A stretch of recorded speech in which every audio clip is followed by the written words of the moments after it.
Cabang olahraga bulu tangkis begitu melekat dengan Indonesia karena prestasi yang diukir oleh putra-putri Indonesia di berbagai event dunia. Salah satu atlet yang berprestasi di cabang olahraga itu adalah Lius Ponggo.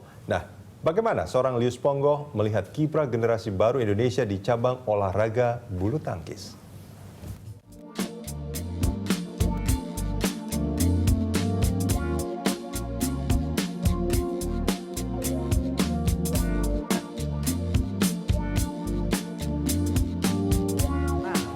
Selama menjadi atlet waktu itu ya Pak ya, Bapak main di luar negeri, Bapak main juga di Indonesia, pokoknya mengharumkan nama bangsa.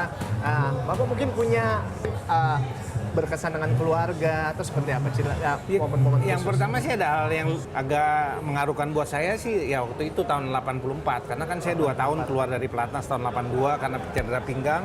Saya harus keluar dari pelatnas karena papa bilang daripada di pelatnas mendingan kamu keluar aja berobat dulu, nanti kalau udah sembuh main lagi. Saya dari bawah lagi main, ikut ke Jurda, ke Jurcap, ke Jurda, ke Jurnas, masuk lagi ke pelatnas. 84 saya main di sini, di tempat ini di Istora.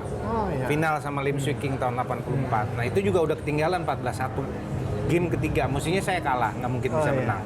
Ya cuman sebelumnya memang nggak ada mikiran bisa sampai di final karena setiap malam saya harus nemeni mama saya di rumah sakit RSCM karena kena kanker pankreas. Oh, mama sakit waktu itu. Iya, jadi padahal setiap malam Bapak lagi bertanding. Jadi setiap malam setiap habis pertandingan di Istora, saya bukan pulang ke rumah tapi ke rumah sakit nunggu mama.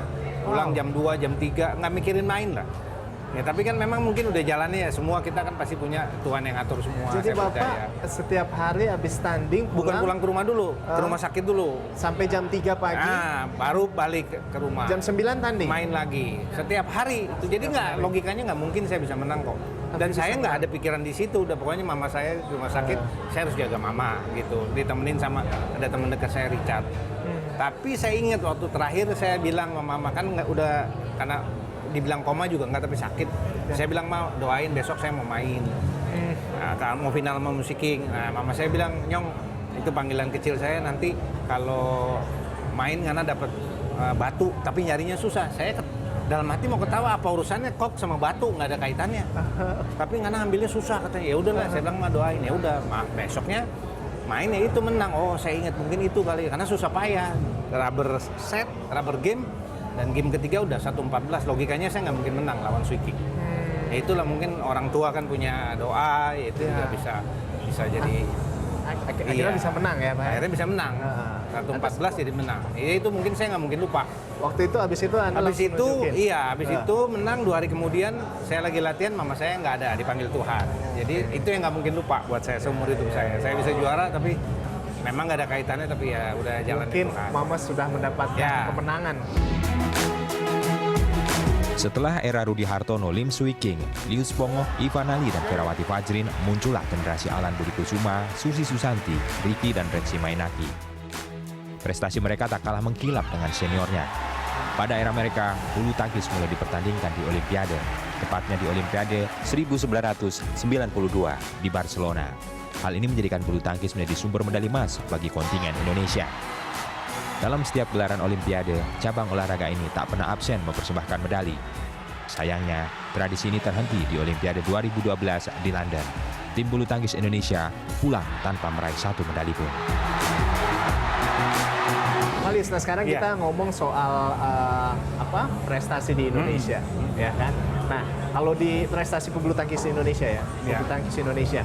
Nah, dulu di zamannya Bapak dulu kita bisa bilang bahwa Indonesia masuk di masa keemasan. Bapak yang ada di sana kira-kira seperti apa waktu itu? Ya memang kalau saya ceritakan.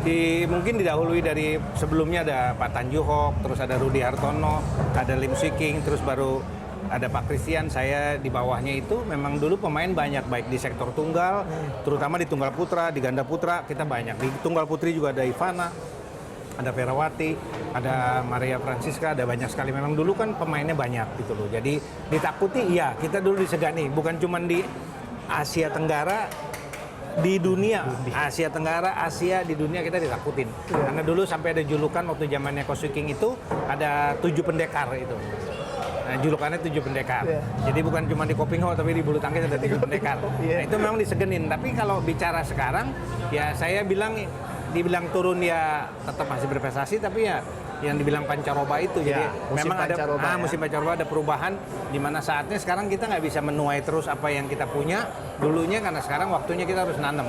Ya tinggal nanamnya, kita mau tanam pohon apa supaya kita nanti berbuahnya bagus, intinya gitu. Sekarang ini pemain itu kan bukan yang nggak ada, banyak stoknya.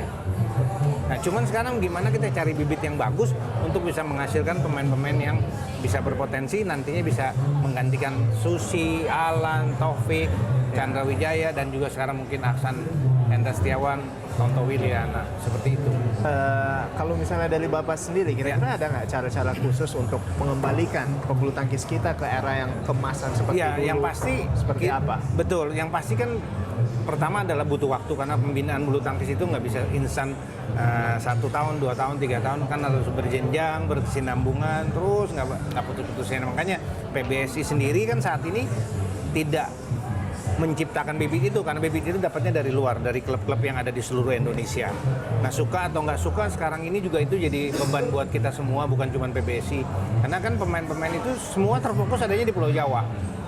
Jadi Jawa Barat, Jawa Timur, Jawa Tengah, Jawa DKI gitu. Padahal itu kalau mau ditelusurin lagi yang ada di klub-klub itu banyaknya dari luar semua. Dari luar maksudnya dari luar pulau, mungkin ada dari Kalimantan, dari Sulawesi, dari Makassar, segala macam itu. Nah, mau nggak mau kan sekarang kita bagaimana caranya klub itu harus bisa, pertama kalau menurut saya sekarang ya harus banyak orang yang seneng bulu tangkis dulu lah. Makin banyak orang seneng bulu tangkis berarti kan peluangnya untuk jadi pemain makin banyak. Makin orang nggak suka mau olahraga itu, makin nggak ada yang jadi pemain bulu tangkis. Jadi yang pertama adalah animo masyarakat harus dikembangkan lagi supaya lebih tinggi lagi. Yang kedua ya pembinaan di sentra-sentra itu. Nah, ini saya punya satu pertanyaan lagi nih Pak. Beberapa sih. Iya. Cuman ada pertanyaan ini yang saya pengen nanyain. Iya. Benar nggak sih bahwa banyak orang yang akhirnya tidak tertarik jadi atlet, bulu tangkis atau apapun itu atlet, karena memang kurangnya perhatian dari pemerintah. Benar nggak sih seperti Iya, itu? kalau dibilang kurang sama sekali juga enggak. Pemerintah tetap memberikan perhatian. Contohnya kalau juara Olimpiade, Asian Games, SEA Games, bahkan itu kan dapat bonus. Tapi yang memang dari dulu sampai dengan sekarang yang belum sempat kejadian, walaupun beberapa kali kita udah coba berembuk, kalau ada rapat ngusulin gitu, bukan dari bulu tangkisnya, dari cabur-cabur lain, apa nggak bisa dipikirin dengan kriteria tertentu lah. Contohnya kan kayak PNS juga untuk eselon 1, eselon 2 kan ada kriterianya untuk mendapatkan pensiun. Maksudnya pensiun kan atlet nggak berapa sih umurnya Pak. Kalau mungkin kalau kerja orang bisa sampai 55, sekarang mungkin ada yang 57, mungkin kalau swasta 60. Tapi kan kalau atlet paling top kalau dia mau maksa pun 33 selesai udah. Nah, begitu selesai kan nggak semua orang bisa bisnis. Ya. Kalau saya bilang nggak semua orang bisa dagang.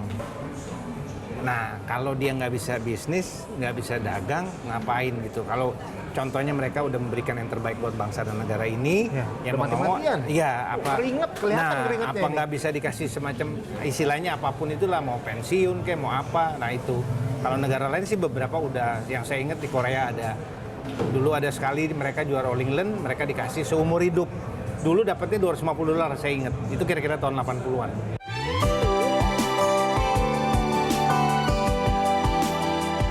Keberhasilan para olahragawan yang bisa mengharumkan bangsa dan negara Indonesia tidak didapat dalam waktu yang singkat. Dibutuhkan banyak pengorbanan untuk mewujudkannya. Kecintaan terhadap bangsa ini membuat mereka merelakan tenaga, waktu, bahkan privasi demi nama Indonesia. Namun sudahkah di masa pensiunnya kehidupan mereka sebanding dengan pengorbanan mereka di saat mereka berprestasi? Pertanyaan ini mungkin bisa menjadi catatan bagi kemajuan olahraga negeri ini.